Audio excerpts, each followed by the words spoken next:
Hello, you're listening to The Neil Hampshire Show. My name's Joey, and I'm joined by Paul. All right, mate. And Neil. Hello. And returning special guest, CJ Joyner. Hello. Hello there. Thanks for joining us again. You're going to talk to us about Wimbledon, and then we've got a Gillingham game to go through, and amazingly, for a week in which we played 2 games, no defeats. We're so good, aren't we? What on earth is that all about? All them people that said that we couldn't stay up, now we definitely will. How about moments of the week then? CJ, you're the guest, so care to go first? Well, I mean, as I'd imagine many other people, well, all three of you will probably say the moment of the week will be getting a win or go through the week unbeaten. Paul definitely won't say that. Yeah. I do think that my moment of the week was actually discovering something that just proves how poor it is to be a Coventry City fan. It sums up being a Coventry City fan. But I often have a look just to see what happened on a particular day when we were playing and so on. And I happened to stumble across a game that we played about 11 years ago on the 18th of February, which was against Plymouth. And I mean, some of you might have actually seen my tweet, but we lost that day. And Vincent Perricard, who was a striker, I don't know if you want to have a guess at what percentage of his goals are scored that day, his actual career goals. Oh, I saw the tweet, so I'll leave it to the other two. I think I saw it as well. I didn't see it, so maybe I should have a punt. Do you think that Vincent Perricard's somebody that he played for Juventus against Arsenal in the Champions League? That gives you sort of level he is.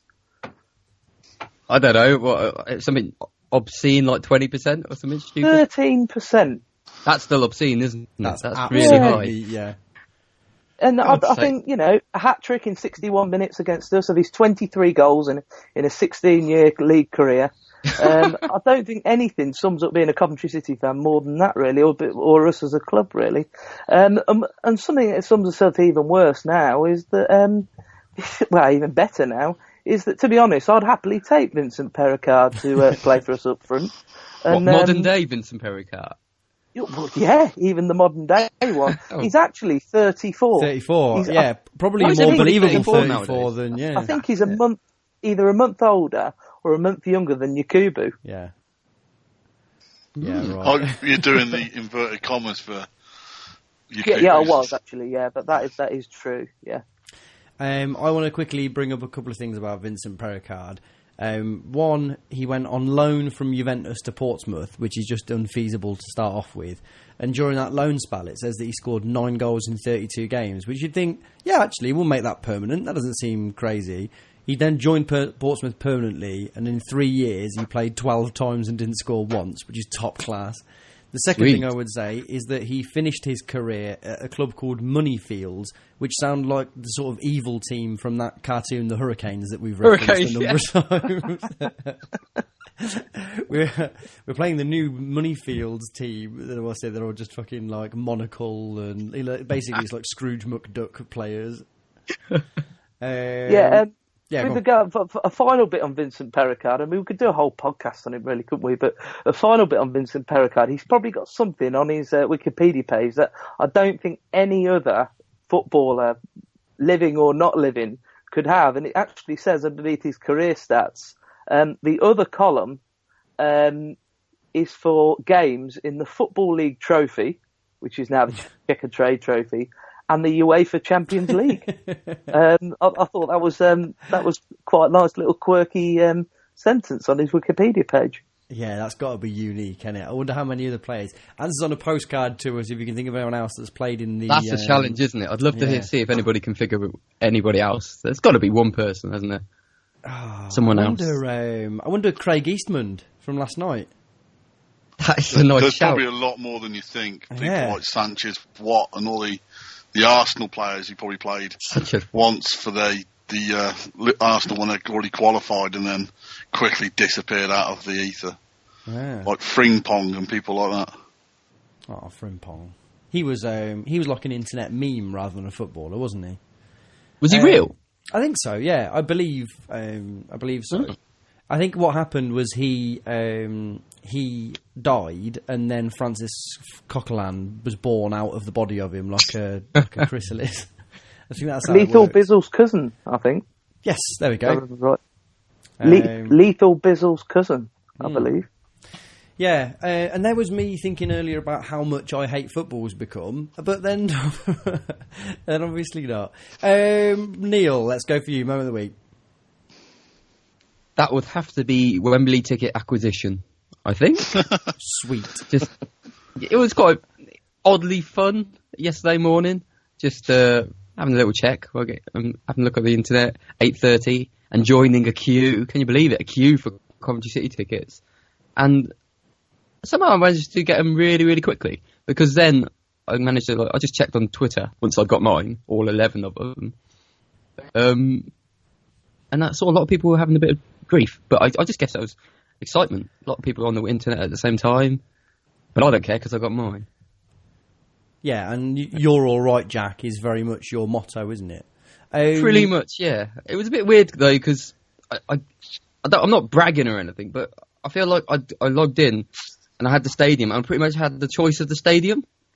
It was like 2 seconds past 9, and I had pure sort of choice paralysis. I'd done all this planning beforehand, and then I looked at it and thought, this is a lot to pick. And I feel really bad for saying that, because obviously there's going to be a little bit less choice by the time this podcast goes out. But what are you going to do? Did you choose to sit where Russell Slade's meant to sit, just so we could have a half-decent manager for the game? Oh, thank you, Paul. If that was an option, I would have gone in there. If that would have been me, I would have been tempted to close my eyes and pretend that I was being taken on a virtual, like, real-life tour of the stadium by presumably Sebco, I guess, somehow, or someone like that. And he was saying, why don't you have a look round? You literally pick which seat you want. But then, yeah, that's what I would have done. Paul, moment of the week? The performance of Kwame Thomas. Oh, okay, yeah. On Saturday. On Saturday. Yeah. Because I've seen a load of people sort of giving other players praise. And, we'll discuss the rest of the game later. But we would never have won that game without Kwame Thomas basically playing like a centre-forward who's mobile, has a bit of touch, isn't lightning quick, but he's fast enough. And then when he went off, and then we ended up with Yakubu and Marcus Tudguy up front together, you were like, yeah, that's probably the reason we're bottom of the table, because we've had to rely on Marcus Tudguy on his own up front for most of the season. But when Kwame Thomas played, he really does look like someone we can base a team around next season. He's not, I'm not saying he's brilliant or anything, because we've only seen him a couple of times. But as we go forward towards our League 2 adventure, there are now becoming players who you think we can build around him. And as long as we don't sell them or release them in the summer when their contracts are up, along with Dion Kelly-Evans and George Thomas and Ryan Haynes, there's becoming quite a nice little nucleus of players who we can build around. And those are the players who are playing quite well at the moment. Will they be good enough for the Championship, though, next season? No, that's why they're going to not be sold in the summer. I'll be playing League 2 next season. Okay. First thing I would say about Kwame Thomas is, despite having seen him in the flesh a handful of times, I saw the highlights from Saturday, and when he ran off and celebrated, I was like, I'm sure you're not that big. You're twice the size. Oh, Dion Kelly-Evans. Okay, there we go. The two of them were stood next to each other, and he just looked like a fucking giant. But then, yeah, of course, you're like, oh, yeah, of course. Even by, Well, when Peter Crouch used to stand next to Sean Wright Phillips. Yeah. Yeah, quite. I am going to give myself moment of the week this week, because I feel... Oh, yeah? Yeah, I am, yeah.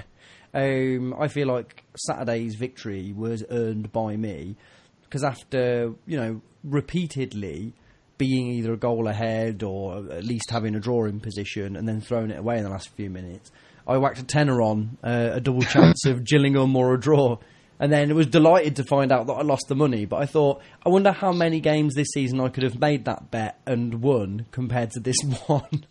That hadn't happened. I like it. I often wonder, how much money would I be prepared to lose if it guaranteed kind of us winning the match? I sort of think, how much could I put on? So if I won the bet, I'd be happy because I won some money. And I feel like I'd pay quite a lot of money for us to win a match each week. Yeah, it seems okay. I mean, £10 it's quite a lot to me, but it was, I would pay a tenner every week to see us win more games. I think that'd be a fair trade-off. Yeah, I think, how many games have we got left? About 14? I think it's probably less you winning losing a tenner, and more the fact that Gillingham are absolutely fucking, as you would say, dog pops. It's not. I honestly don't think your bet had much to do with it, mate. So keep throwing £10 away if you want. But I'm telling you, if we're 2-0 up against a decent team, you're probably going to make profit. Here we go. I'm starting to think you're not superstitious, Paul. Not only am I not superstitious, I'm relieved the fact that Gillingham are completely woeful. Yeah, now, the one thing I would say, we'll talk about Gillingham properly, one thing I would say is that normally the 2-minute highlight package on YouTube doesn't tell you anything about the nature of your opponents or even yourselves. It's basically just the goals and then the sort of the, 1 or 2 odd chances or a sending off or whatever. A 2-minute highlight package for that game particularly was abundantly clear to show that Gillingham were fucking horrible, but also that Reece Charles-Cook didn't look like they had the best of games either. Is that fair to say? We'll discuss it after we discuss AFC Wimbledon. Then let's discuss AFC Wimbledon then. CJ, how close were you to the dugout to witness the man, the legend, the myth, Yakubu warming up and coming on? Or is he so big that it didn't matter where you were in the ground, you had a perfectly good view? Yeah, or from 5 miles away, to be honest. Or I think there were some jumbo jets going over the top of the stadium. They'd probably have seen him as well, really. I was probably about 3 yards behind the dugout. Okay. Yeah, he's quite a hefty chap. I've got to say, he didn't really move a lot. When he actually probably moved more kind of when he was on the bench than when he was actually on the pitch. I think so much so that to show how actually big he was, I think the players sat next to him, I can't remember who it was now, kept having to kind of like scoot over in their seat a little bit. It is that stadium is very, very, very like non-league. It's a good. I like it. It's got a lot of character, but it is very non-league. It's got a very, very, very traditional dugout. There's not a lot of room in there. When Yakubu fills up half of that dugout, it's kind of a bit more cosy, really. What can you tell us about the game?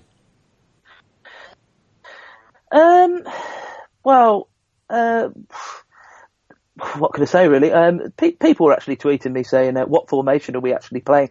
I've got to be honest. I couldn't tell you what formation we were really playing. We seemed to play with 3 at the back, then we went 5 at the back. At times, I think we were playing with 6 at the back even. But there didn't seem to be much of a plan at all. It was a complete shock when we scored. I think it was shock more than excitement, really. But what did worry me a little bit is even when we were 1-0 up and the whole team, the whole stand full of supporters was cheering on the team. They were backing the team. They were saying, "Come on, you can do it. You can do it." I've got to say, the players just looked at it. They just looked like they just didn't really have any belief at all. They didn't look like they could. They didn't look like they could hold on to that lead. I think the biggest surprise of the night was how long it actually took for them to actually concede. It wasn't the worst we've played at all this season by any stretch. I've seen us play a lot worse than that. But still, yeah. The end of the day, we were playing Wimbledon. There were 3 or 4 places above the drop zone. I think something like that, maybe 5 places. They're not that far ahead of the drop zone, really. And I think it does say a lot about where we are. That we, number one, we struggled to hold on the lead against them, and number 2, they actually could have scored a couple before they scored their equaliser. They're in 16th. They are 5 points off safety.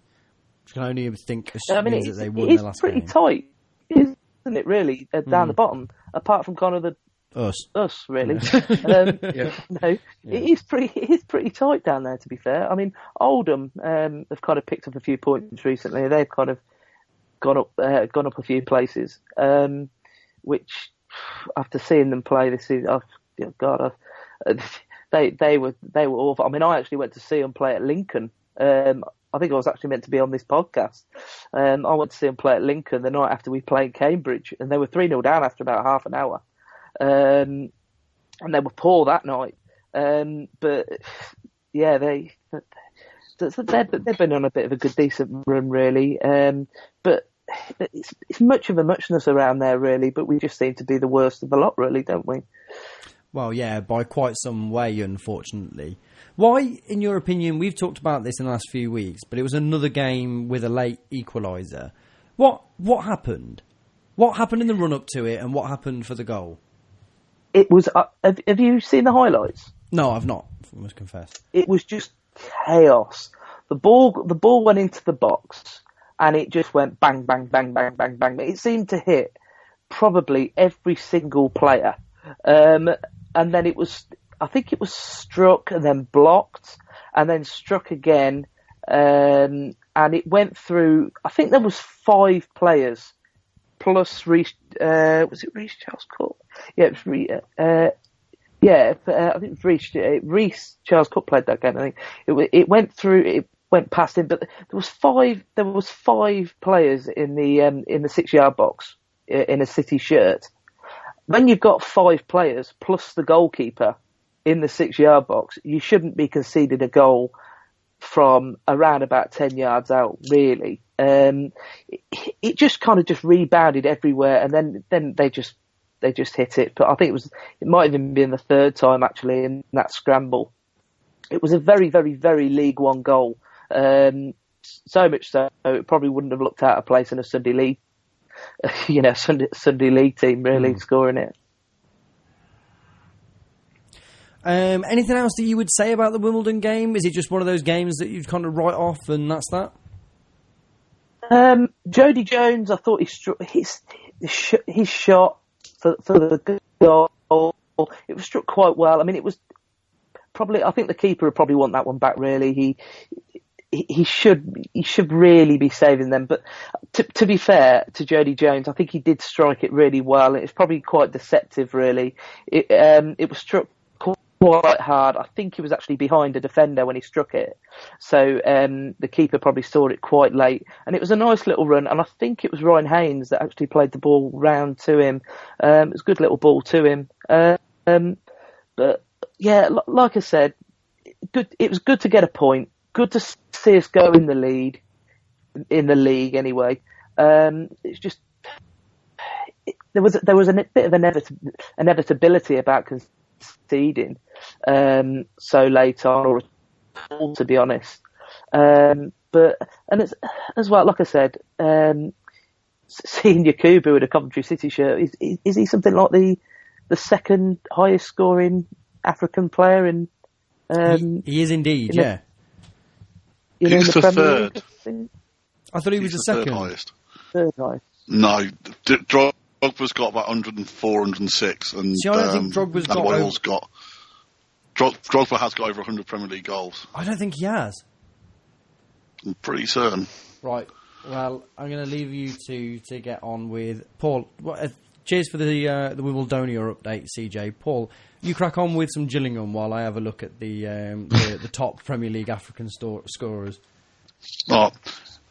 Gillingham, we played a sort of 4-4-2 formation with Kwame Thomas and Togoy up front, and Callum Riley on the left, and Kevin Foley in what can only be described in the first half against Gillingham as the Pirlo role, because Gillingham played with a team of 4 at the back, then some people in midfield, and then some people up front, and just looked like they'd never actually been told where to stand and what to do, which was brilliant because it made Kevin Foley look like Pirlo.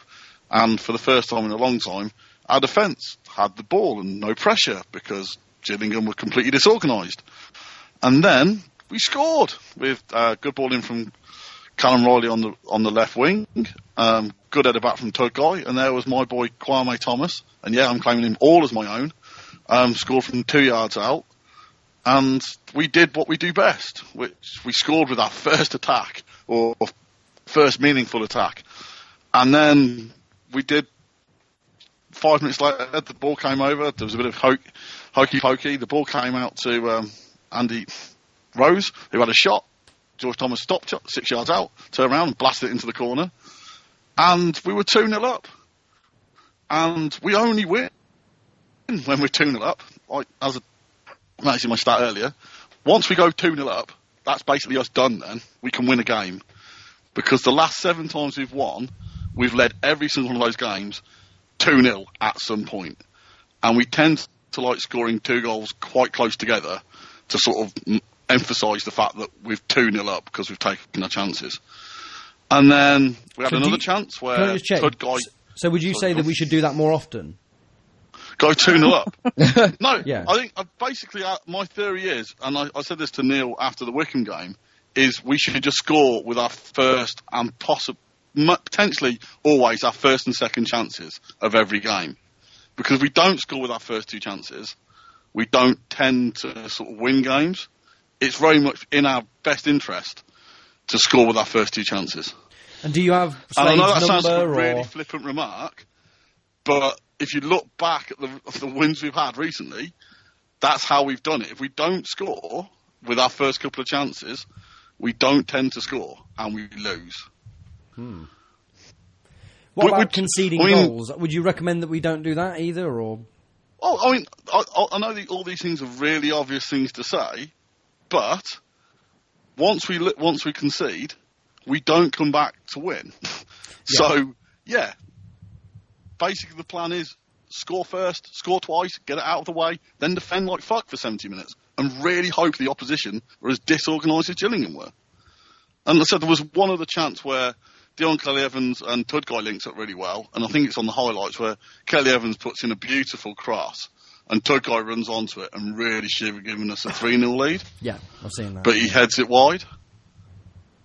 And then the first half rolled on. We got slightly bit sort of nervous because we were leading. Gillingham kept trying to sort of sort themselves out and had about 6 different combinations up front. And then at half-time, they took off the 2 strikers who were truly, truly woeful. And then for 45 minutes, it was very much a case of, will Gillingham score 2? Will we get a goal on the counter? Or, as what actually happened, was Gillingham scored after about 55 minutes. And then we sat back. At one point, Tudguy cleared the ball from our penalty area. The furthest defender was 10 yards into our half. But luckily, Gillingham were just over-eager. I mean, the amount of long-range shots they had, the amount of just pointless shots they had from ridiculous angles, because they were just panicking, because I don't think Gillingham have won in 9 games either, and they looked like a team who were completely lacking in confidence, but they hadn't gone 2-0 up with their first 2 chances. They hadn't taken that initiative. So Gillingham limped to a 2-1 defeat. And I said, lots of people are getting praise on the radio, and you're like, yeah, but they were still making quite a lot of mistakes. It's just Gillingham were too shit to capitalise. And I know that sounds really negative, but, you know, if you continually head the ball down in our penalty area, the fact that Gillingham can't capitalise on that doesn't make it a good defensive clearance. It makes the opposition truly, truly shit. So, yeah, we beat a truly shit team. The first truly shit team we played at home since Chesterfield, the last team we beat. And my only hope is Swindon are also truly shit, so we might beat them next Saturday. I noted with interest Experimental 361, the website that we've referenced on here quite a few times, who do really interesting statistical analysis and graphs and stuff. They did something where they sort of talked about runs, and I couldn't believe how I think we are in the 4th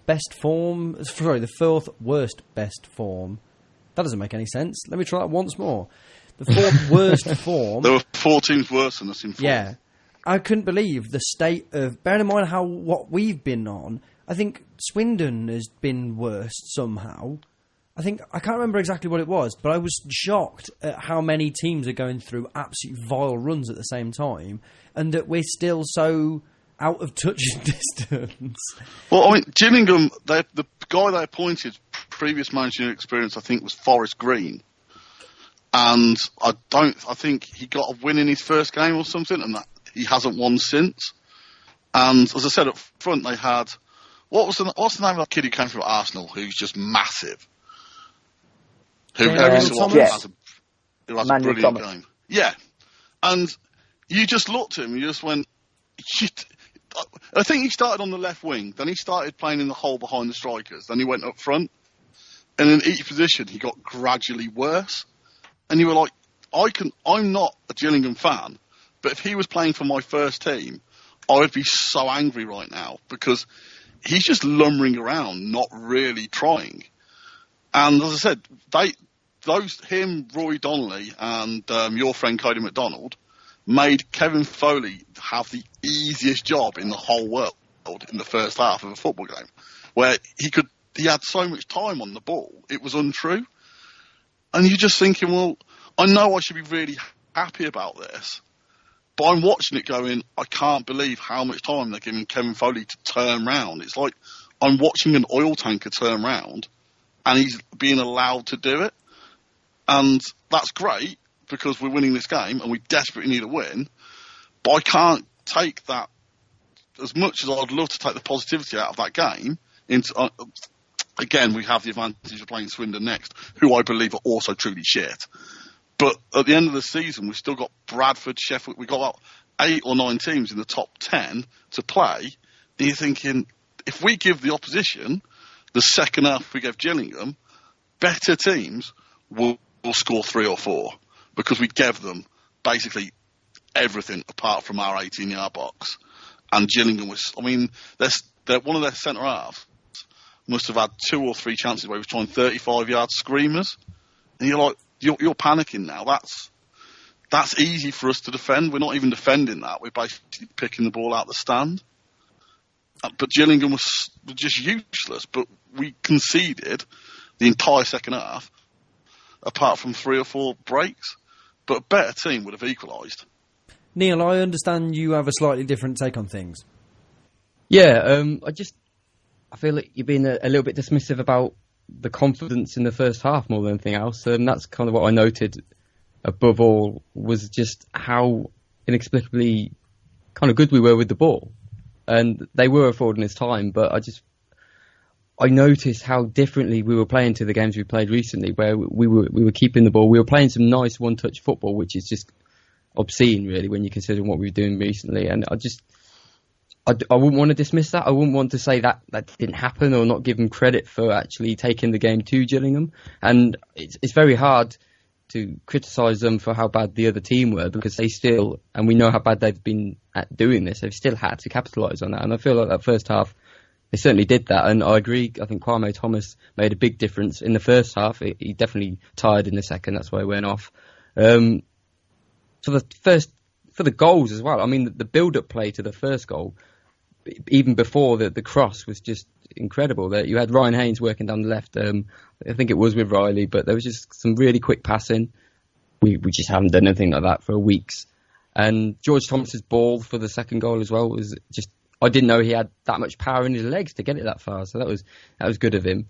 So first half performance, I can't agree, and I just feel like it was I was very happy with the performance. I think we took the game to them. We took advantage of the fact that they weren't confident either, and we kind of puffed out our chests and just said, well, let's do it, we're at home, let's go and get some goals. Second half, I felt there was a lot of sort of angst and anxiety from the crowd, and it kind of started before there was kind of any from the team almost. I was perfectly fine watching them defend. There were a couple of moments, but it wasn't like I'd not seen that game before. And I'd not seen us go 2-0 ahead and have to try and defend it. And it happens all the time in football. If you concede their next goal, you're invariably going to come under a bit of pressure.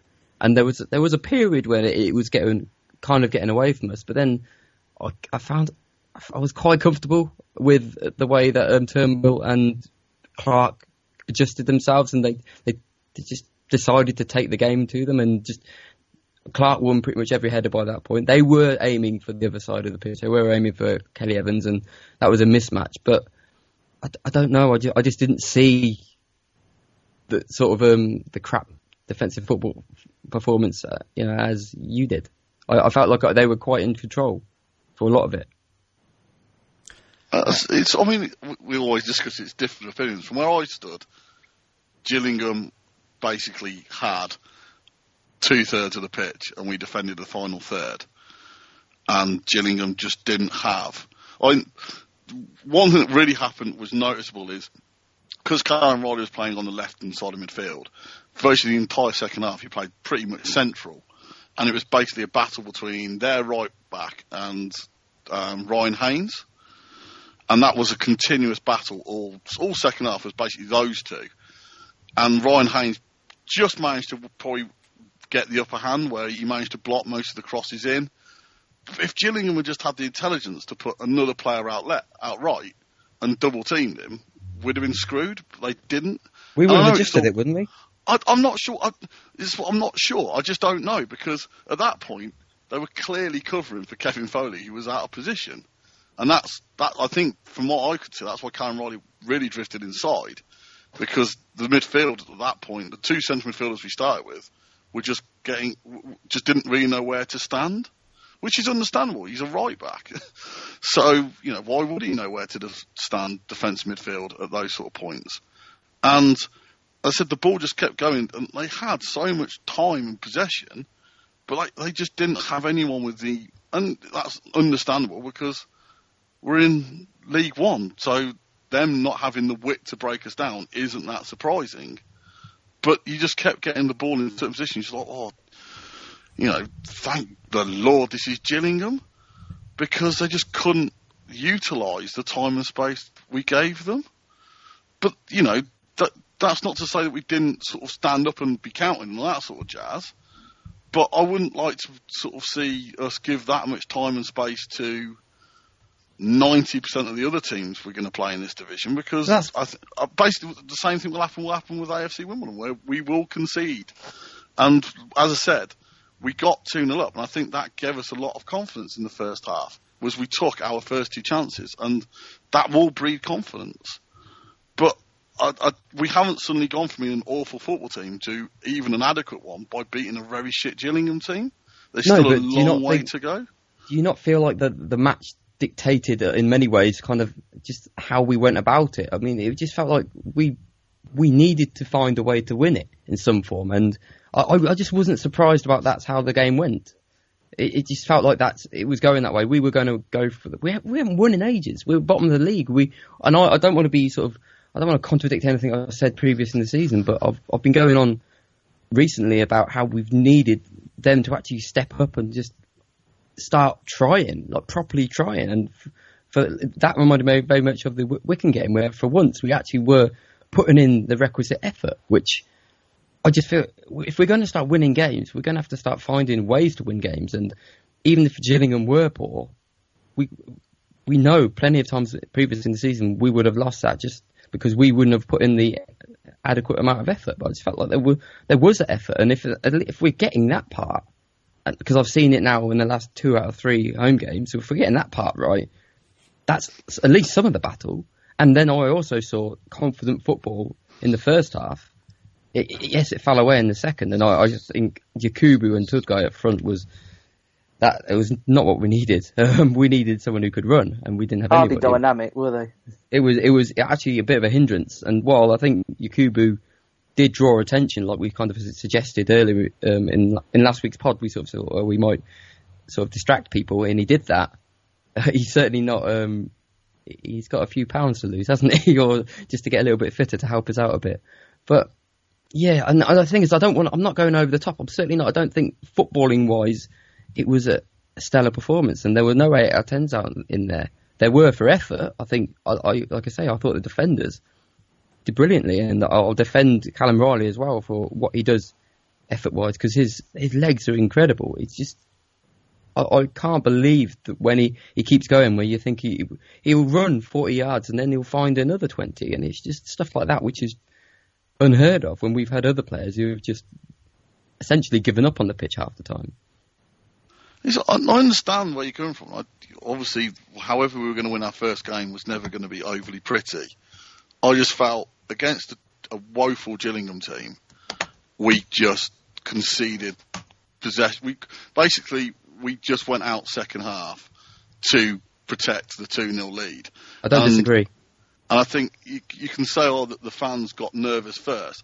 I think the fans got nervous because they saw a team that were basically like, oh, we're going to protect this now. And they gave the initiative to Gillingham. And I think they didn't need to do that. They didn't need to defend the 18-yard box. Gillingham were there for us to actually carry on. It's not that dissimilar to how we'd taken the game to win the first half. And we could have probably gone on and beaten them 3 or 4. There was the option there to continue playing the way we were. And we went against that to sit deep and basically concede so much of the pitch to Gillingham. And then that became a game of chance where Gillingham, let's face it, I mean, in a way, I know this doesn't really get discussed because we're Cov fans, why would you discuss it? We got away with one. The goal that was disallowed was you watch it on the highlight, that touch and go, whether or not that's a foul. So, we just got away with it, but it's how we now go into the Swindon game. Hopefully we'll do what we did against Gillingham, which is go 2-0 up with our first 2 chances. But I don't think we need to start moving. We can't then just give Swindon 45 minutes to equalise because they might find that equaliser. We've got to be a bit more progressive than that. And I think that to actually have Yakubu and Tudguy up front was allowed Gillingham basically to play 2 defenders because it was like, well, these 2 ain't going to beat us in a foot race. So it allowed them to play even more players further forward. And I think, we've got to be very careful. As I said, Gillingham are probably the worst team we played since we played Chesterfield. We've got better teams coming up now, so we need to take the confidence out of this and not disrupt the team overly for the Swindon game. If anything, keep the same starting 11.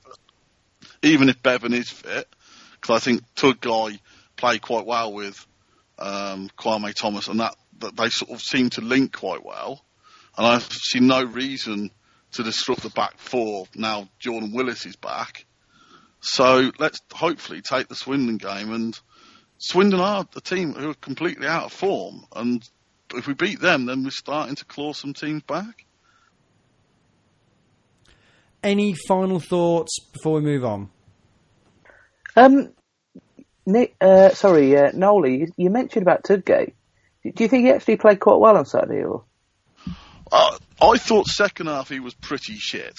First half, when we were playing well, I thought he was doing his job well.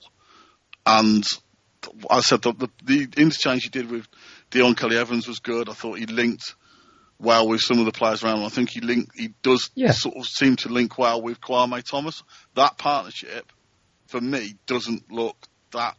I like the fact that Kwame Thomas is more dynamic and plays in front of him. My worry is if Bevan plays, that Bevan will want to be the one in front, which at this moment in time, I like having a tall, rangy striker up front in Kwame Thomas who's given us that something. And I think that, second half, I would have taken Tudguy after about 60 minutes.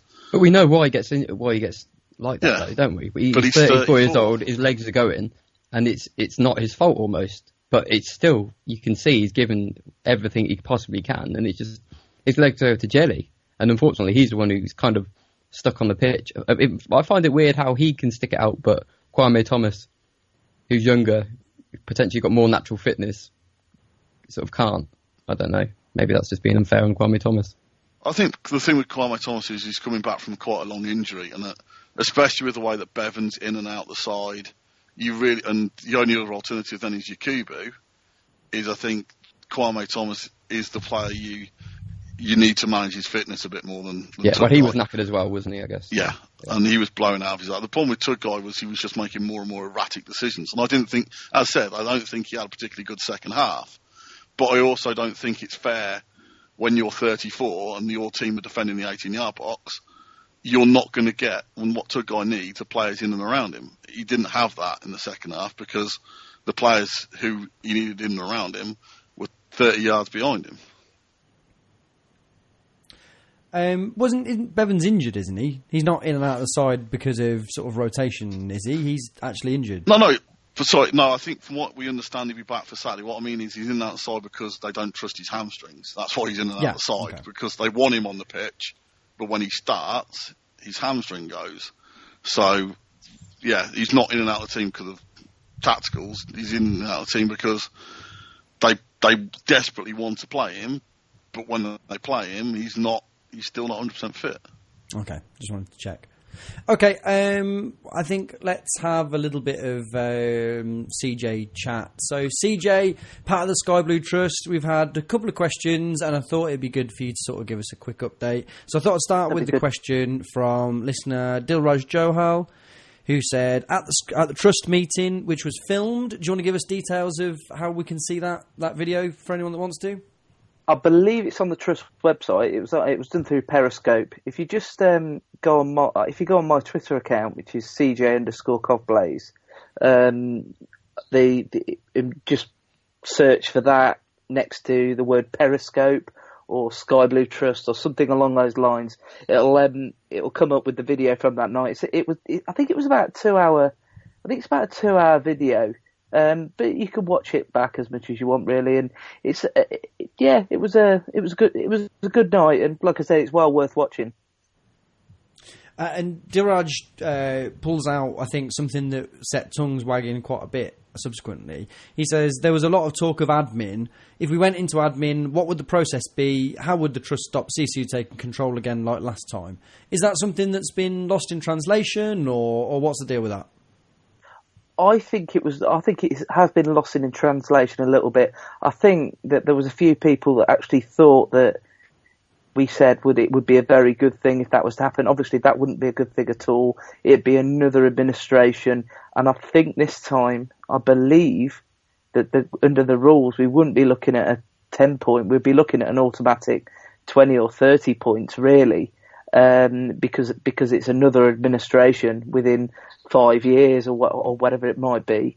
So obviously we don't want that to happen at all. I think it was asked by somebody from the floor what would happen if that was the case. Now, I mean, there's a couple of ways to look at it. Sisu could either create another company or use a company that they're already incorporated to buy it out of administration and carry on like they are now. Or there's a possibility that the Football League could actually stand firm and say, no, we don't believe this. We don't believe that this the reincarnation, so to speak, this company that's going to take over this football club are a suitable organisation to be running a football club because of who the directors are and who they're linked with. But obviously that is an option they may take. I mean, it's surely not likely though. What was that? Sorry, it's surely not likely that they would take that option, given that their input is lax at best a lot of the time. They considered up until Cellino wasn't deemed inappropriate for a long spell, and there was that sort of confusion. Actually, the rules so we as COV fans would say that they were tremendously unfit, but to the Football League, it's dispassionate, isn't it? They would say as long as they can front up the money, then they can, surely. Effectively, that's what we would expect. It's what happened last time. I believe it was literally 40 minutes after the actual deadline that the Football League gave them. I said, look, I think it was the Thursday before the Crawley game, the first game of the season that was on the Saturday. And I believe that they said to them, look, you've got until 5 o'clock this afternoon to come back with a better plan than what you're offering, so to speak, or we'll take the golden chair off you. And but by all accounts, the football league were waiting 5:30, 5:15. Well, they haven't contacted us. What are we going to do? They contacted Sisu, or whoever it may well have been. It could have been Otium, Sconset, whatever they might have wanted to call themselves at the time. And they said, well, we're not budging. And the football league effectively said, well, we're going to have to just grant it then. And that's in theory. I'm sure, that's pretty much how it went down. So there's no reason to think that it wouldn't be any different this time. I think it was just said that it's a possibility that the Football League could actually step in and say, no, that this isn't right. But as you've said already, when have they ever had balls? You look at the Cellino case, that I'm sure his ban's actually been reduced, if anything, I think. They've never done that sort of thing before, so why would they do it now? How would that be initiated? How would that process be initiated by a fan group? The act of getting in. Well, the act of getting into administration. If we're not in control of anything, we don't. No, absolutely, Neil. I don't think anybody that night, be it in the room or through Twitter or Sky Blues Talk or what have you, or anybody on the actual stage, said that the fans themselves would put the club into administration. That couldn't happen. I mean, as far as I know, the only people the club owe money to, there's only three organisations really that could owe a significant amount to, and that's ACL Wasps, that's themselves, and it's HMRC. Now, as far as we know, they're paying the HMRC bills, because we'd soon know about it within a few days if they didn't. So there's nothing to suggest they haven't paid them. I don't know whether there's anything to suggest at the moment that they haven't paid ACL Wasps. We're still playing at the Rico, so that doesn't appear to be happening. The only money they actually owe is to themselves, really. So the only people that bring in the administrators are themselves.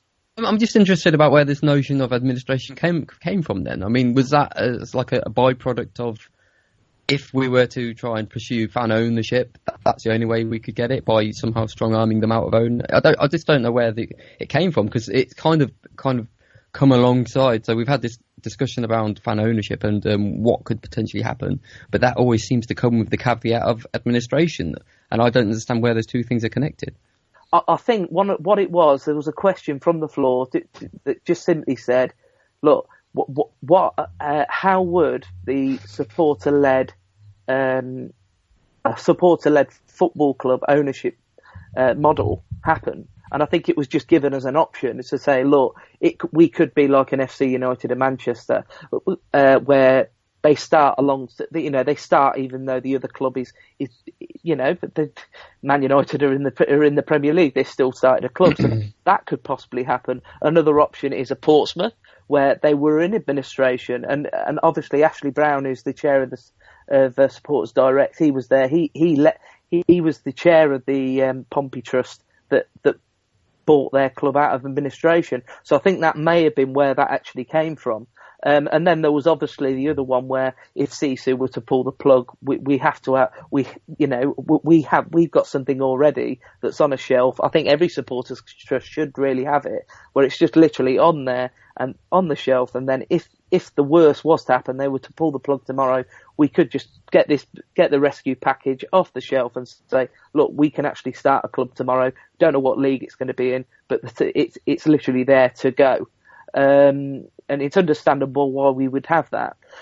So I think they were the different options that we were given. And obviously the other option is just to buy it from Sisu straight up, for whatever they may ask, for it. But I think the administration thing was just effectively an answer to a question, from the floor. And it was just an option that to a problem that may happen in the future. Okay, that's good. I've got two questions here from Sam on Twitter, @Woody23Red. Linked questions. What is the relationship between the SBT and JH Way, which is the Jimmy Hill Way? Yeah? That's correct, yeah. And do you see this as damaging the trust standing with the fans? And then the second question of, will the trust be advising against protests at Wembley? Right, well, with regards to the Jimmy Hill Way, the Jimmy Hill Way Alliance was effectively formed because you've got the Sky Blue Trust, you've got Preservation Sky Blues, you've got various different groups, COV fans together and various different things. There's a number of different ones, and effectively what the Jimmy Hill Way Alliance was for was to come in and effectively get everybody together and talk and say, look, we've all got different views of different ways of doing things, but at the end of the day, let's get together, let's throw a few ideas around of how we can create a positive future for Coventry City, and also with regards to protests and things like that, they can be mentioned as well. And I mean, I think the Jimmy Hill Way have only really had one protest, which it was kind of ran alongside the Trust and Card down at Charlton. Again, the March for Rochdale, that was that was a trust initiative. But generally, the Jimmy Hill Way is just a formation of lots of different groups and just getting together, just to have a meeting and a chat every month, just to work out what do we do next. That's pretty much what the Jimmy Hill Way Alliance is for. Do you think there's too many groups? Because someone asked yesterday, sort of, who are the main fan groups and how do you coordinate them? And it's just, we've discussed this. I don't know if we discussed it on the pod. We definitely discussed it in private. There just does seem to be there's. I don't know. You probably disagree with this, CJ, but from my point of view and the people I go with, it's almost like there's too many groups, and not only that, there's not one leader. There's not one person who's particularly coming out and uniting the fans. So you get things like, and I know we obviously have some of the protests of sort of there's been a goal scored a minute later, and then you'll have us concede a goal in the next game, and everyone go, "Oh, this hasn't nothing to do with the protest." Where the protest, and it's like, yep. The thing is, that's dividing the fans even more. That sort of nitpicking between those who are protesting and those who aren't protesting, just having that ongoing debate about whether or not it's cost us goals just seems completely pointless, and it just seems counterintuitive. We don't, and everyone talks about Sisu dividing and ruling. I don't see. I see too few fan groups trying to unite the fans as well. I see too many who are still pointing fingers. Thankfully, touch wood, at the moment there hasn't been any of the usual shit about us getting Wembley tickets. But normally it's like, oh, people haven't been for 10 years and they're going to Wembley and that crap. Luckily, so far, it's been pretty good-natured. Where have you been watching, Paul? Yeah, I was going to say. There's a bit, I haven't seen any of it on Twitter. Obviously I haven't been. I follow the right people who haven't been bitching about that then. Because I haven't, to be honest, as I said, I haven't seen it. So, luckily, then I've obviously been keeping out of it.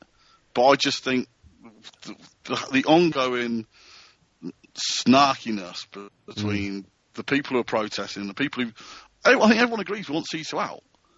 But I think, and I said to you this after the Millwall game, where we conceded after the protest at the corner.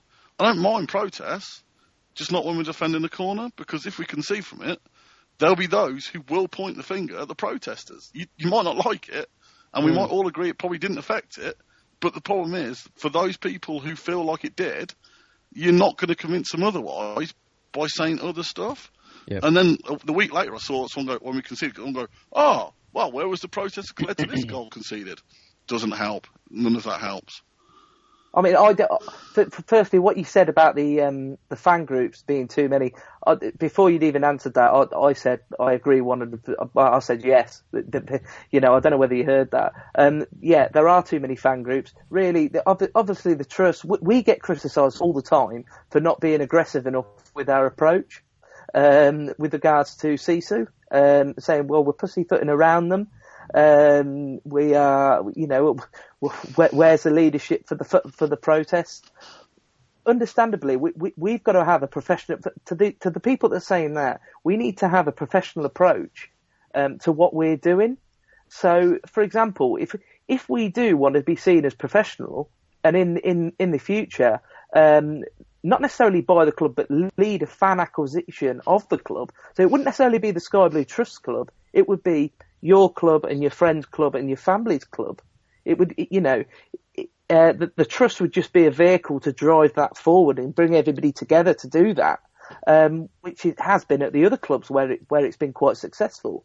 We can't be seen to be, organising protests and so on. It's something that we just can't do.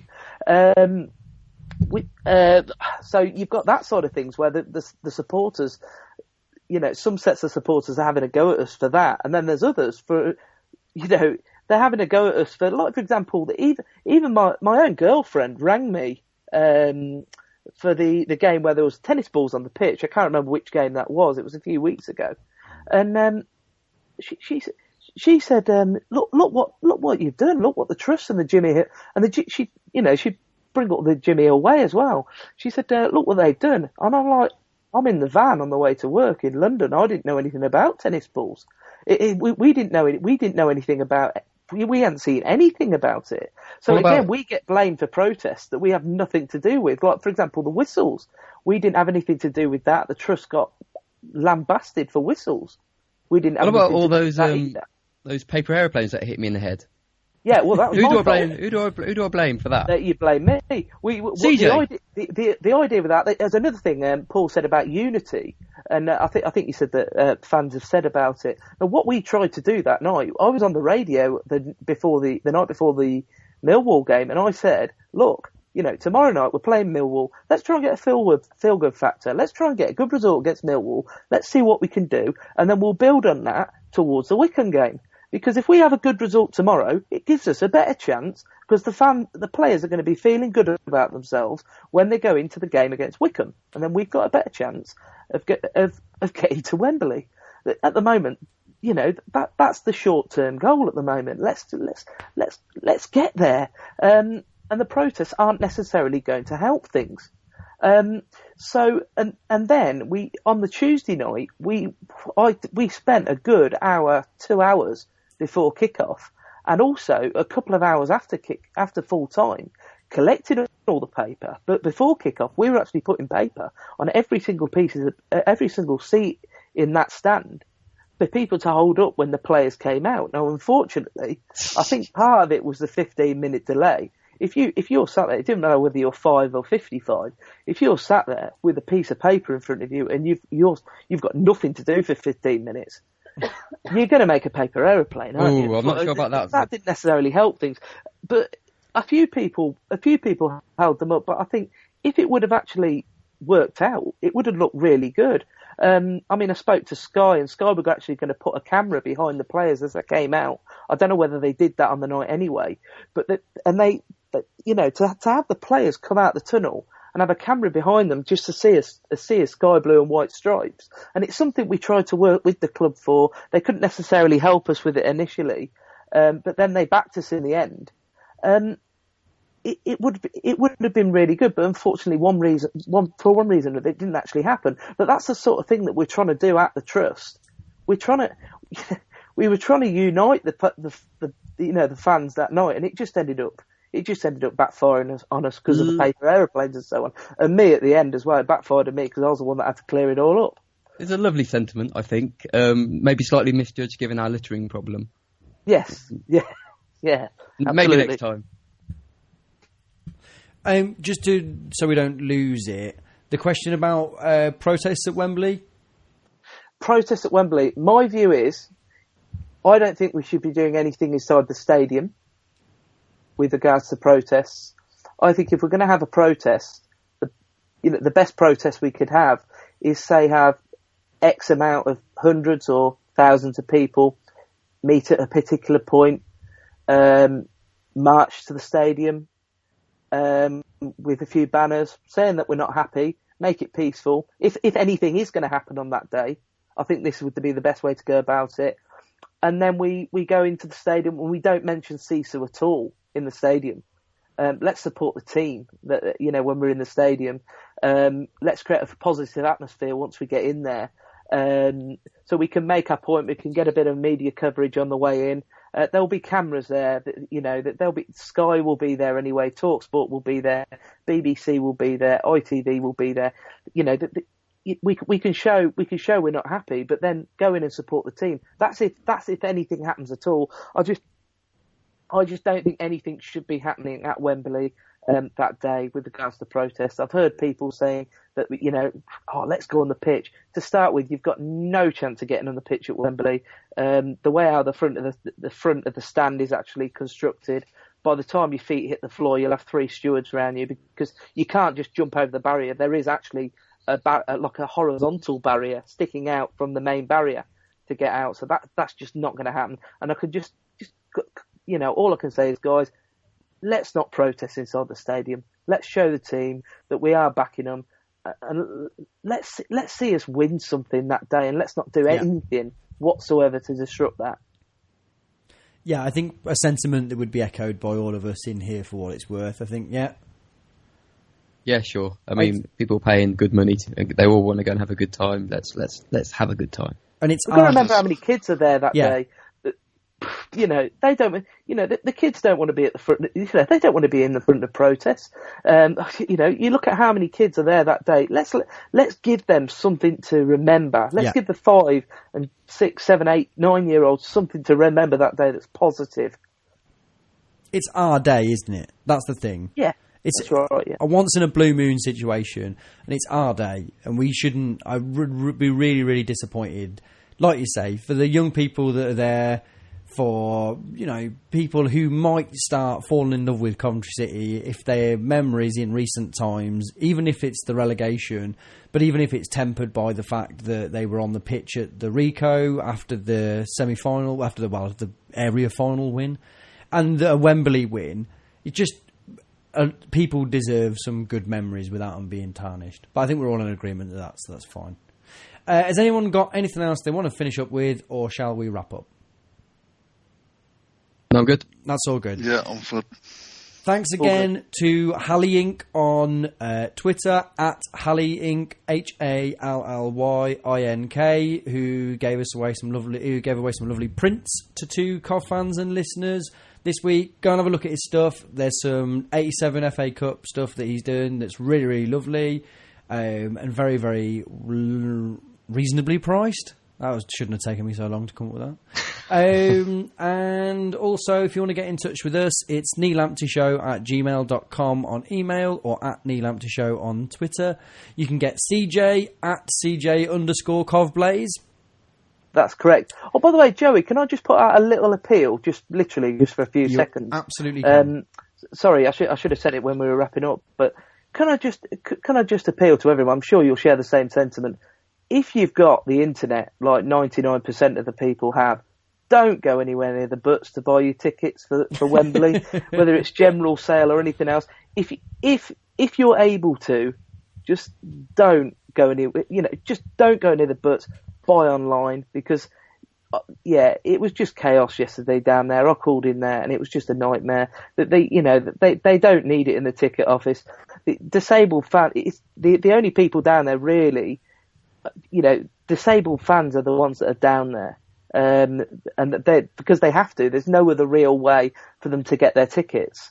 So creating a big queue for disabled fans to stand in doesn't really make a lot of sense. But no, I just wanted to just say that. I'd also, on top of that, I'd also say, if you're thinking, I'm not going to go to Wembley because I'm anti-Sisu, the only person who's going to miss out is you. Bang on, Nola. Yeah. Sisu don't care if you're there or not. Sisu don't give 2 shits.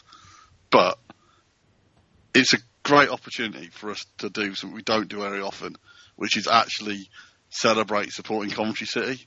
We just don't have that opportunity. We don't have promotions or any of the usual shit that other clubs have. We have this one opportunity, which is the first one we've had for about 30 years.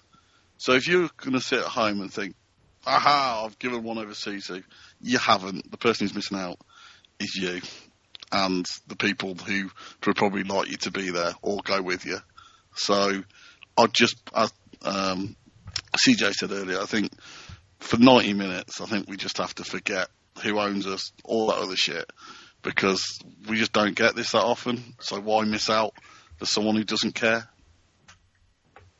Well said, and I think an appropriate sentiment for us to wrap up on. So, thank you, Paul. Cheers, mate. Thank you, Neil. Cheers, mate. And thank you, CJ. And thank you, listener. Bye.